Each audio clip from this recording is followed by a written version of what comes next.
Suốt đây ông bọn đọc này ngày này nhung đồ tặng con cứ sự ta chia bậc phết bậc con mì pui hay là ba pui nhưng lại trâu né nó nhưng lại bậc cắt sẵn nè con mìnhนี่คือโปงปะกอง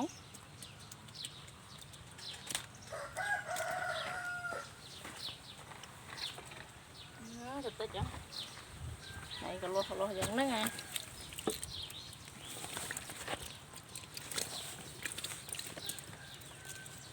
อันนี้ประเภทช่องเบอร์แต่ประเภทช่องคือยมดะจมูกตังบักกองโดยเฉพาะแต่ไปคลาสจะไหนเวซีในซอยชราในจังไอ้ในขนมตังในได้ก็ยังมีไตรกรานได้บ้างมั้งนี่การชมมันเนี่ยอันนี้ประเภทกรานสไลด์อันนั้นกรานสไลด์ยังด่าในขนมตังไอ้เวซีจะไหนบักกองได้นะนี่ก็เพชรจองเบอร์đấy rồi những đồ tật vi đồ xa ta nó không tăng nó mới miên ở mê pong hơi chân bậc ca na mê pong với nơi chùm mùi bậc con tràn pê nơi chùm mùi ni vi tràn pê chứ nó vì ai bằng ta rồi mê pong nó ngọt lò hay vì ai giờ lụt côn bảo vệ không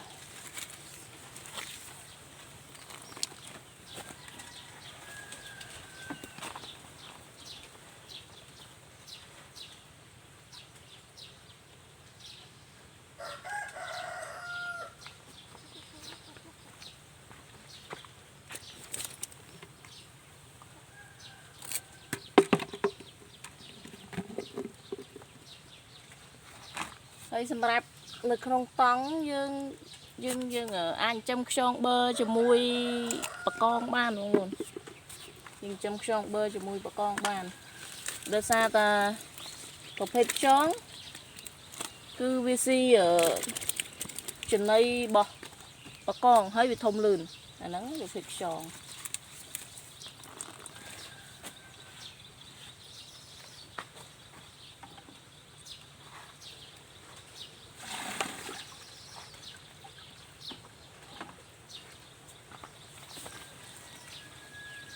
đấy nó không tăng đấy cứ dừng châm lại cả nặng bài thom chiết đấy mẹ thom chiết đấy sorry vì thom chiết đấy thom chiết ở thà chặt sập hệ rồi chứ buổi dừng đã hệ tràn dừng đã đội bóng bóng không về đấu nhá dừng không gặp lóc tràn cho dừng miền ta cả chọn sập thom chọn sập tôi chọn sầu lá này hay dừng có miền đi đấy dừng có miền đã nơi bọc hết sạt sạch hay là sạch tray giống á vì miềnประเภท tray tròn về khai tới còn cài bây giờ rồi sao dân trồng cài đấy về khai về ngọt tới dân đạo về xì thì dân trồng đấy cứ dân ở miền Bắc oxygen này không còn nữa đấy nhưng mà ở mưa trung bình nhưng mà cứ nó không tăng bao nhiêu nó cứ ở miền đã cho oxygen xong bay tại mùi hàng cá nó cứ bộ phê tăng những đặc tròn bơ sốt đặc côn về mới tới cứ ở miền cho oxygen thì dương vô cặp lau thôi chỉ cho oxygen hay dương vô đông ếch hay năng từ vô hay năng cờ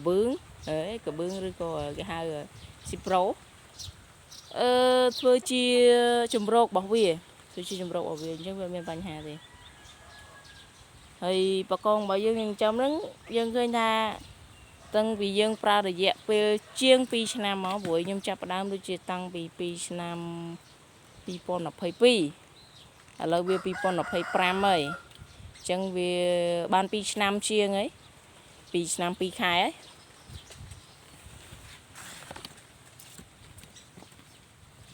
chân dân khơi na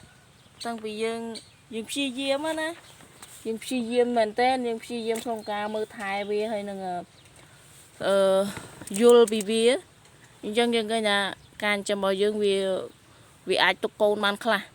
ai tục côn bà con ở đại vì nhua vì mê vì đôi ở miền châu oxygen nó cứ dân tục man khla នេះមិនមែនមេទេបងប្អូនគឺឈ្មោលហើយបងប្អូនបាច់ភ័យខ្លាចអញ្ចេះអ្នកខ្លះទៀតប្រហែលជាអាចដូចខ្ញុំដែរកាលខ្ញុំទៅទិញកូនបកងគេដល់កន្លែងណានេះគាត់ប្រាប់យើងថាឈ្មោលស្រួលមើលឯងមេស្រួលមើលទេប៉ុន្តែខ្ញុំអត់តែចិញ្ចឹមអញ្ចឹងហើយវិលភ្នែកអត់ដឹងថាអាណាឈ្មោលណាមេតែដល់ពេលយើងចិញ្ចឹមខ្លួនឯងយើងដឹងថាអាណាឈ្មោះណាមេនេះបងប្អូនគឺតគីបក្រហមនេះឃើញទេនេះអាកន្លែងនេះហ្នឹងអាក្រហមហ្នឹងគឺយើងសង្កល់ថាឈ្មោះហើយណា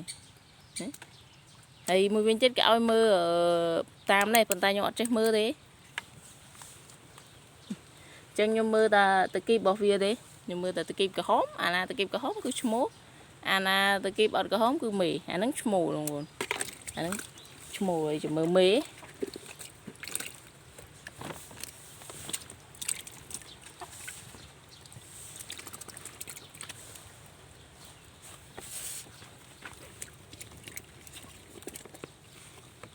អានេះមេបងប្អូននេះមេនឹងគឺមេមានន័យថាវាអត់មានតគីបពណ៌ក្រហមទេបងប្អូនមើលទេគឺវាអត់មានទេហើយមេភាគច្រើនគឺតូចជាងឈ្មោលឃើញទេអត់មានតគីបពណ៌ក្រហមទេអានឹងគឺជាប្រភេទបកងមេហើយបកងនេះគេហៅឲ្យឈ្មោះថាបកងអូស្ត្រាលីដែលយើងយកមកចិញ្ចឹមណាហើយខ្ញុំទិញពូជមកពីគេថ្លៃបងប្អូនមិនមែនទិញពូជទេតែយើងទិញកូនមកចិញ្ចឹមតអញ្ចឹងណាទិញ2សាទិញលើកទី1នោះទិញតែ100កូនទេហើយគាត់ថែមមកដូចជា20កូនថែមទៀត50កូនក៏20ទេអ្នកខ្ញុំភ្លេចទៅហើយយើងទិញថ្លៃអាឡងមួយទៅតែ1500ទៅ3000ណាហើយយើងទិញសាក្រោយគឺមកគ្រាប់តាដូចជា500ទេយើងទិញច្រើនណាស់យើងទិញ1000កូនតែ1000កូនយកមកលទ្ធផលនៅសល់អត់ដល់100ដោយសារទី1ដោយសារតែយើងអសមត្ថភាពក្នុងការចិញ្ចឹមវាតែឥឡូវយើងរៀនច្បាស់យើងអាចបង្កើតឲ្យវានៅសល់កូនបានអញ្ចឹងណាអញ្ចឹងបងប្អូនបាច់ភ័យខ្លាចអត់ចេះមើលមេចេះមើលឈ្មោះទេបើសិនបងប្អូនចង់ចិញ្ចឹមអាចតំណតំណងមកខ្ញុំបានយើងអាចភាសាគ្នាបានព្រោះខ្ញុំទៅមិនចាប់ផ្ដើមដែរទេខ្ញុំគិតថាមិនយូរទេ2ឆ្នាំជាងនេះដោយសារតែយើងអត់ចេះអញ្ចឹងខ្ញុំគិតថាប៉ុណ្ណឹងវាអត់យូរទេយើងតើតែយើងចិញ្ចឹមមិនយើងដឹងតើយើងចិញ្ចឹមមិនយើងអាចធ្វើទៅកើតបើសិនជាយើងអត់ដែរចិញ្ចឹមហើយយើងចាំតែមើលចាំតែរៀនរបស់អាហ្នឹងអត់កើតទេតើយើងរៀនពីការចិញ្ចឹមដោយខ្លួនឯងផ្ទាល់អាហ្នឹងបានធ្វើទៅកើតអាហ្នឹងគឺជាប្រភេទមេហើយបើសិនជាបងប្អូនត្រូវការបាពូជឬក៏មេពូជបងប្អូនអាចតំណតំណងមកបងប្អូនបានដោយសារយើងមានច្រើនយើងមានវាមិនច្រើនណាស់ទេបងប្អូនប៉ុន្តែបើសម្រាប់មេពូជបាពូជគឺយើងមានយើងគ្រាន់បានដែរហើយដូចបងប្អូននិយាយចឹងថាចិញ្ចឹមនៅនេះគឺបងប្អូនអត់មានចិញ្ចឹមប្រើខ្យល់អុកស៊ីហ្សែនទេអញ្ចឹងចំណុចដែលអាចឲ្យបងប្អូនទុកចិត្តបាននោះគឺបង្កងរបស់យើងគឺវាស៊ាំទៅនឹងបរិយាកាសខាងក្រៅហើយទឹកអីក៏អាចប្រើបានដែរចិញ្ចឹមបានដែរសូម្បីតែប្រភេទទឹកស្អាតតែគាត់ថាខ្ញុំនៅនេះខ្ញុំដែរប្រើទឹកស្អាតសម្រាប់ចិញ្ចឹមឯងដោយសារទឹកស្អាតអត់ទាន់ដល់ដោយសារខ្ញុំនៅជាយក្រុងប៉ុន្តែខ្ញុំបានប្រើដបពិសោធន៍ជាមួយទឹកអណ្ដូងហើយនិងទឹកប៊ីទឹកយើងជីកស្រះណាទឹកនៅដីផ្ទាល់អញ្ចឹងខ្ញុំឃើញថាអត់បញ្ហាទេអាហ្នឹងតាមការដែលខ្ញុំធ្លាប់ចិញ្ចឹមហើយបងប្អូនថាចិញ្ចឹមបានតិចតួចនឹងលក់ធ្វើអីពេលខ្លះយើងត្រូវការចំណូលដែរបងប្អូនដោយសារយើងចំណាយច្រើនអញ្ចឹងយើងក៏ត្រូវការចំណូលដែរយើងអាចថាបើយើងគិតតាពីចំណាយអត់ចំណូលពេលខ្លះវាពិបាកសម្រាប់បងប្អូនអ្នកមានធនធានហើយគាត់អត់បញ្ហាទេអានេះគឺឈ្មោលបងប្អូនសម្រាប់បងប្អូនដែលគាត់មានធនធានហើយគាត់អត់បញ្ហាទេតែសម្រាប់អ្នកដែលអត់ធនធានដូចខ្ញុំ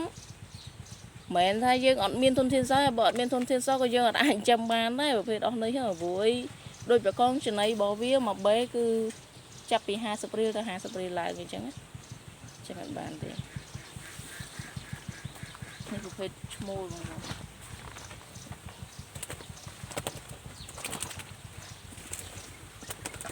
នេះគឺឈ្មោលដែរ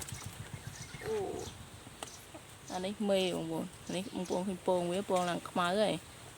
កាលណាពងខ្មៅហ្នឹងវាឆាប់ញាស់ទេវាអត់សូវយូរទេតិចទៀតវាដុះដៃដុះជើងហើយពងបើពងពណ៌សអាហ្នឹងវាទៅញាស់អូខេអរគុណច្រើនបងប្អូនអរគ្នាសម្រាប់វីដេអូគឺយើងមានតែប៉ុណ្្នឹងទេ